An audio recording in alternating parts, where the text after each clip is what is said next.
আছে কি লেখা? ডিম ভাজার জন্য কি কি তেল ব্যবহার করা যাবে? কিসের জন্য?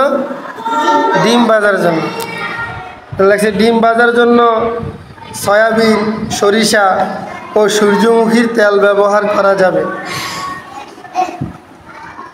তারপর লাগছে ডিম ভাজা, মানে ডিম ভাজা কি নাস্তা হিসাবে খাওয়া যাবে? আমরা যে ডিম ভাজি না, এই ডিম ভাজাটা কি নাস্তা হিসাবে খাওয়া যাবে? উত্তর লাগছে যে হ্যাঁ, ডিম ভাজা নাস্তা হিসাবে খাওয়া যাবে। তারপর লাগছে ডিম ভাঙার সময় কীরকম দুর্ঘটনা ঘটতে পারে? কিসের সময়? ডিম ভাজার সময়। লাগছে ডিম ভাঙার সময় সাবধানে বাটির কোনায় বা শক্ত কোথাও ঠেস দিয়ে ভাঙতে হবে। খেয়াল রাখতে হবে যাতে বাটি উল্টে পড়ে দুর্ঘটনা না ঘটে। বাটি আবার শুনো, পেঁয়াজ কাটার সময় কেমন লেগেছিল? পেঁয়াজ কাটার সময় চোখ জ্বালা করছিল, চোখে পানি এসে গিয়েছিল। তারপর আবার ডিম ভাজার সময় আরও কি কি সতর্কতা মেনে চলতে হবে?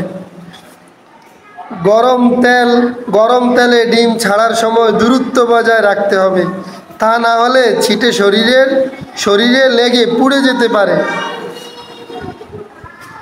তারপরে লাগছে ডিম তেলে ছাড়ার সময় তেলে সিটার হাত থেকে বাঁচার উপায় কি কি? 1 নম্বর লাগছে হাত নিরাপদ দূরত্বে রাখতে হবে। 2 নম্বর লাগছে সম্ভব হলে হাতে কিচেন গ্লাভস পরে নিতে হবে, কিচেন গ্লাভস। আচ্ছা, এখান থেকে আমরা কি কি শিখলাম? সকল উপকরণ ও সরঞ্জাম পরিষ্কার পানি দিয়ে ভালোভাবে ধুয়ে নিতে হবে। ছুরি, বটি ইত্যাদি ধারালো সরঞ্জাম সাবধানে ব্যবহার করা ও কাজ শেষে সঠিক স্থানে গুছিয়ে রাখা। তারপরে ডিম ভাজার পদ্ধতি ধারাবাহিকভাবে অনুসরণ করা। চুলার ব্যবহার ও জ্বালানোর পদ্ধতি শিখা। পেঁয়াজ কাটার পদ্ধতি শিখা। যে কোনো কিছু ভাজার পদ্ধতি শিখা। হ্যাঁ, আর তুমি কি কইছিলা? কি কি আছিল যেন? আর কি কি যেন ছিল? আর কি আছে? আলু ভর্তা করা আছে। বাদ। আর কি পড়বা তোমরা? হ্যাঁ, তোমরা আর কি পড়বা? যে ডিম ভাজি করা বা আলু ভর্তা কেমনে বানায়, ভাত কেমনে রাঁধে, এটা কি বইয়ের ভিত্তিতে পড়ার জিনিস? হ্যাঁ,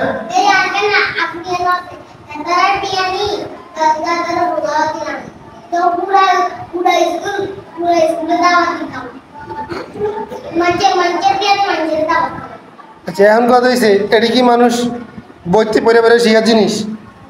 এটি ঘরে মেয়েরা তার মার কাছে শিখে না, বড় বোনের কাছে শিখে না, নানির কাছে শিখে না? এটি কি বয়ে বয়ে এই কি জানি কয় বইতে পড়া শেখার জিনিস?